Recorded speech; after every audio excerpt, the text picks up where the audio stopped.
वो हमारी सरकार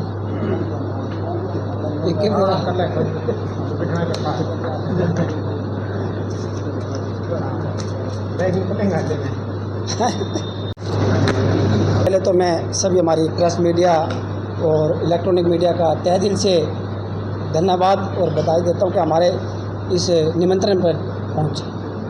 जी, आज हमने प्रेस कॉन्फ्रेंस से बुलाई है, ये इसलिए बुलाई है कि हम आपके मीडिया के माध्यम से, जैसे हम अखबारों में देखते हैं, रोज़ देखते हैं कि जो हमारा रेलवे फाटक वाला मामला है, जो देवीलाल चौक वाला, इसके ऊपर काफ़ी 2 साल से देख रहे हैं कि अंडरपास बनना है और हमारे काफ़ी व्यापारी भाइयों ने भी और काफ़ी सामाजिक लोगों ने भी बड़ा संघर्ष कर रहे हैं और संघर्ष करते करते रोज़ देखते हैं कि भी कहते हैं कि जी आज इसका टेंडर पास हो गया।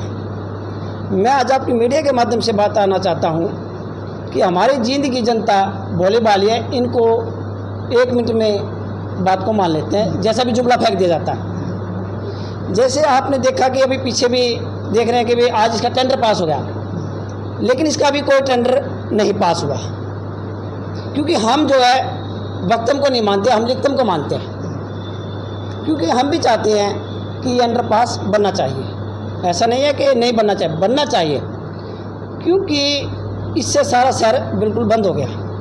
इसको लेकर हम माननीय उच्च न्यायालय के अंदर गए कि हमने देखा आपकी मीडिया के अंदर, जैसे अखबारों के माध्यम से अभी देखा पीछे 1 अक्टूबर 2023 का अखबार है जी। इस अखबार के अंदर बिल्कुल स्पष्ट लिखा कि देवीलाल चौक पर 2.5 करोड़ से बनेगा अंडरपास। हमने सोचा कि ले भाई 2.5 करोड़ से अंडरपास बनेगा, ये तो पास हो गया भाई। 1 अक्टूबर से लेकर आज तक 1 साल का करीब होने का आ गया, तो जी लोगों ने बड़ी अच्छी खुशी मनाई, चलो जी ये तो अच्छा हुआ। करते करते करते करते जी हमने देखा कि ये तो कुछ नहीं पास। फिर वही मतलब प्रदर्शन होने शुरू हुए। उसके बाद फिर इसको आया कि भी जो है फिर टेंडर पास हो गए। इसमें जब भी कोई इलेक्शन आते हैं तो एक जुमला फेंक दिया जाता है कि जिसका टेंडर पास हो, लेकिन कोई टेंडर नहीं। इसके लिए जब हम माननीय उच्च न्यायालय के अंदर गए अभी, तो इसमें माननीय उच्च न्यायालय के अंदर चीफ जस्टिस के पास हमारा ये केस लगा हुआ था और उसमें 11 जुलाई 2024 की थी। चीफ जस्टिस के पास हमारा केस लगा हुआ था। चीफ जस्टिस ने पूछा, जब लगा तो उसने कहा कि भी बताइए इसमें आपका अभी तक क्यों नहीं टेंडर पास हुआ और क्या नहीं हुआ।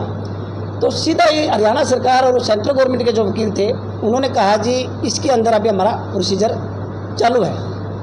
तो प्रोसीजर का मतलब हम क्या समझेंगे? प्रोसीजर तो क्या पता 5 साल न चले, हमारे दिमाग के अंदर कोई प्रोसीजर आ गए तो प्रोसीजर तो उसको भी कहते हैं, लेकिन प्रोसीजर का मतलब ये नहीं है कि हम मानते हैं लिखतम भी। तो उन्होंने कहा कि जी हमें 2-3 महीने का समय दीजिए और इसको हम कर देंगे। तो 2-3 महीने का उन्होंने समय मांग लिया। तो हाई कोर्ट के चीफ जस्टिस ने बड़ी, हमारे अधिवक्ता जो वकील थे उन्होंने कहा जी इससे सारा शहर ब्लॉक हो गया और शहर बड़ा परेशान है। तो हमारे चीफ जस्टिस थे बड़े, उन्होंने कहा कि भी इसको ये बताइए कब तक इसको बना के लाएंगे। तो हाई कोर्ट के जब चीफ जस्टिस ने अपना रुख अपना सख्त अपनाया तो उन्होंने कहा जी हम इसको 21 जुलाई तक का समय मांगा है, उसके अंदर हम इसको बना के भी ले आएंगे या टेंडर पास कर लेंगे। इसकी मतलब प्रतिक्रिया ले आएंगे। जब बना के मतलब क्या है कि हाई कोर्ट के अंदर इसको बना के लेके जाओ या इसको टेंडर पास करके लाओ, एक चीज़ जरूर इन्होंने करके लेके जानी पड़ेगी। तो इससे क्या हुआ कि टेंडर तो पास हुआ ही नहीं भाई। जैसे हम अखबारों के अंदर देख रहे हैं कि टेंडर पास, अभी पीछे भी आपने देखा होगा कि अखबार के अंदर लड्डू बट रहे हैं जी। इसके अंदर लिखा कि 6.5 करोड़ से शहर में बनेंगे 2 अंडरपास। इसके अंदर हमारे विधायक जी भी हैं और महावीर कपूर जी व्यापार मंडल के, इन्होंने भी देखो लड्डू बन रहे हैं। लेकिन इससे क्या है कि जी ये अखबार है जी 22 फरवरी 2024 का, ये तो ताज़ा ही है।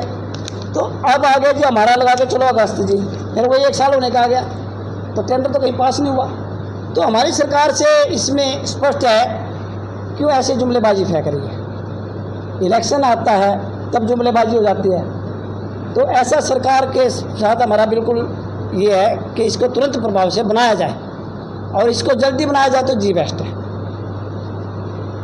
इसलिए माननीय उच्च न्यायालय के अंदर हमें शरण लेनी पड़ेगी, जिसके लिए हम पब्लिक इंटरेस्ट में गए कि इसको तुरंत प्रभाव से बनाया जाए। क्योंकि अब आपने देखा होगा कि बिहानी रोड वाला मामला ले लो, 2 साल से जी वो बंद पड़ा है जी, उसके टेंडर भी पास हो गया और सारी चीज़ फिर बंद होगा। अगर इसी तरह अगर इसका टेंडर पास हो गया तो हम हाई कोर्ट के अंदर इसलिए गए, अगर इसका टेंडर पास हो गया तो इसका टाइम बाउंड करवा देंगे। भाई कितने समय बनाएंगे? ऐसा ना हो कि हमारा शहर के अंदर खोद के गिर दी सारी जगह और बने हैं ना। तो इसलिए हमने माननीय उच्च न्यायालय की शरण लेनी पड़ी, लेकिन टेंडर कोई पास नहीं। मित्तल साहब, इसमें जो माननीय उच्च न्यायालय ने क्या तारीख दी है, किस तारीख में सरकार की तरफ से जवाब दावा पेश किया? इसमें ऐसा है जी, इसमें 11 इसके अंदर तारीख दी है जी, 21 जुलाई की तारीख दी है जी। 21 जुलाई 21 नवंबर की 21/11/2024 की तारीख दी है, जिसके अंदर इन्होंने जवाब दावा पेश करना है। और इसके अंदर हरियाणा सरकार से लेकर चीफ सेक्रेटरी हरियाणा सरकार और हमारे जींद के उपायुक्त महोदय सभी को इसमें पार्टी हमने बनाया था, जिसके अंदर सभी को नोटिस हुआ है। रेलवे को भी नोटिस? रेलवे को भी, सभी को, जो 4 इसके अंदर रेलवे के अंदर हैं, बड़ौदा हाउस न्यू दिल्ली, सभी चीफ को, रेलवे के हर अधिकारियों को इसमें नोटिस हुआ है। जींद के रेलवे को भी नोटिस हुआ है इसके अंदर बिल्कुल स्पष्ट है। लेकिन किसी प्रकार का देखो अब नहीं लगता ये टेंडर पास हुआ, ये बिल्कुल स्पष्ट हाईकोर्ट में अंदर आ चुका है।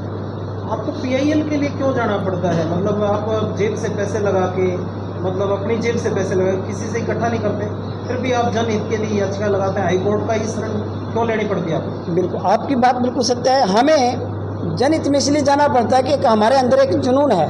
मैं स्वतंत्र सैनिक परिवार से हूँ, जिन्होंने देश की आज़ादी के लिए लड़ाई लड़ी। जब हम देखते हैं जींद के अंदर वे सरकार कहते हैं कि हमने पैसा खूब दिया और कहाँ विकास कुछ हो नहीं रहा, तो इसलिए हमें जब सरकार के पास हम जाते, सरकार हमारी सुनवाई कर नहीं रही, तो हम जाएंगे कहाँ सर? हम किसी से पैसा नहीं लेते, ये हमारी जेब से करते हैं, ये आपका बिल्कुल सत्य है। लेकिन क्या है कि हमारे अंदर एक जुनून है कि समाज के लिए कुछ करें। जींद के अंदर विकास कार्य जो हमारे रुके हुए हैं, जैसे आपके टेंडर को लेकर ले गए, तो इसलिए हमने PIL में जाना पड़ता है सर, क्योंकि सरकार सुन नहीं रही है हमारी। क्या किसी प्रकार से डर नहीं लगता? मतलब जब आप प्रशासन से, शासन से, सरकार से जनहित के मुद्दे तो सही हैं, लेकिन जब इन मुद्दों को उठाते हैं, कहीं से आपको डर नहीं लगता कहीं किसी मामले में आपको कहीं उलझा दिया जाए? ऐसा है जी, देखो ये सरकार बड़ी वो है, आपकी बात सत्य है कि, लेकिन मुझे डर लगता है तो सिर्फ एक परमात्मा से डर लगता है, उसकी नज़र सीधी है तो मुझे किसी से डर नहीं है। लेकिन प्रशासन के हाथ कटने हैं, लेकिन हम फिर भी क्या करते हैं कि अपने बचाव के लिए माननीय उच्च न्यायालय का सहारा लेते हैं। लेकिन अधिकारियों ने अपनी तरफ से कसर नहीं छोड़ते, क्योंकि अभी कुछ ही दिन पहले कुछ अधिकारियों ने मेरे ऊपर मतलब एक मुकदमा दर्ज करने के भी आदेश करे, और उन्होंने एक षड्यंत्र के तहत फंसाने की कोशिश करते हैं। लेकिन हम फिर भी नहीं डरते, हम खुले दिल से चलते हैं, लेकिन हम फिर भी माननीय उच्च न्यायालय का सर, फिर भी हम कानूनी प्रतिक्रिया में चलते हैं सर, इसलिए हमें डर नहीं लगता।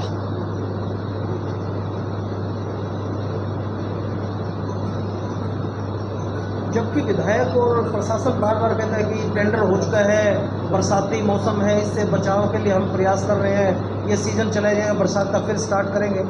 देखो सर, भी बटे हैं। देखो सर, इसके अंदर मैं स्पष्ट बताता हूँ, ना तो मेरा कोई राजनीतिक मुद्दा है ना, और सबसे बड़ी बात यह है कि चाहे विधायक को ले कुछ हाल है जी, विधायक ने अगर करना होता, बरसात तो अब चालू होगी सर, ये तो एक बहाना है बरसात का।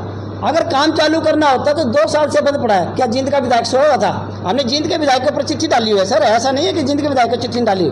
जींद के विधायक को भी हमने, देखो कब की चिट्ठी है, 8/1/24 को हमने जींद के विधायक को भी किशन मीडिया जी को भी अवगत करवाया है कि सर इसको बनाइए जल्दी। तो क्या हमारा जींद का विधायक सोया हुआ? सरकार इनकी है ऊपर से नीचे तक। ऐसा क्यों है कि शहर के अंदर 2 फाड़ कर रखी है? ये गलत है। लेकिन हमारे जींद के विधायक को इसके अंदर इन्वॉल्व होना चाहिए, लेकिन मुझे नहीं लगता कि जींद का विधायक चाहता है, सरकार चाहती, इन्हीं की सरकार ऊपर भी नीचे भी, तो तुरंत प्रभाव से बन जाना चाहिए था। मित्तल साहब, अब आप माननीय उच्च न्यायालय में चले गए जी, फिर भी सरकार से कुछ उम्मीद लगाए बैठे हैं कि सरकार जागेगी, प्रशासन जागेगा सर, कुछ इस पे निर्णय ले पाएगा? सर मुझे नहीं लगता कि सरकार इस पर निर्णय ले पाएगा। क्यों नहीं? क्योंकि अब 3 महीने तो इलेक्शन के रह गए, और इलेक्शन की वजह से 4 संहिता लगी, फिर एक कहते हैं 4 संहिता लगी, ये तो एक जुमलेबाजी है। लेकिन हमें माननीय उच्च न्यायालय के अंदर विश्वास है, और माननीय उच्च न्यायालय के माध्यम से ही हम इसको बनवाएंगे, क्योंकि वहाँ तो इन्होंने स्पष्ट जवाब देना पड़ेगा। जब एक तो 4 करोड़ 11 लाख इन्होंने 1 साल पहले पास कर दिए कि भी हमने इसके अंदर बजट पास कर दिया, तो फिर किस चीज़ की देरी है सर? ये जुमलेबाजी किस चीज़ की? तो माननीय उच्च न्यायालय से आप किसी की जिम्मेवारी भी तय कराएंगे, जो जिनकी वजह से देरी हुई, जिनकी वजह से जनता की हरासमेंट हुई, क्या उनके लिए कोई जिम्मेवारी तय और उनके लिए पनिशमेंट का भी प्रावधान के लिए? बिल्कुल जाएंगे, बिल्कुल जाएंगे सर। हम इसके अंदर माननीय उच्च न्यायालय के अंदर हमने रखा भी है कि इनसे जवाब तलब किया जाए, इतनी देरी क्यों है, और उसके बाद हमने इसके अंदर टाइम बाउंड भी करवा रहे हैं, और सारी प्रतिक्रिया वहाँ हम प्रशासन के जो अधिकारी उच्च अधिकारी जिसमें लापरवाह हैं उनके खिलाफ भी हम जा रहे हैं सर।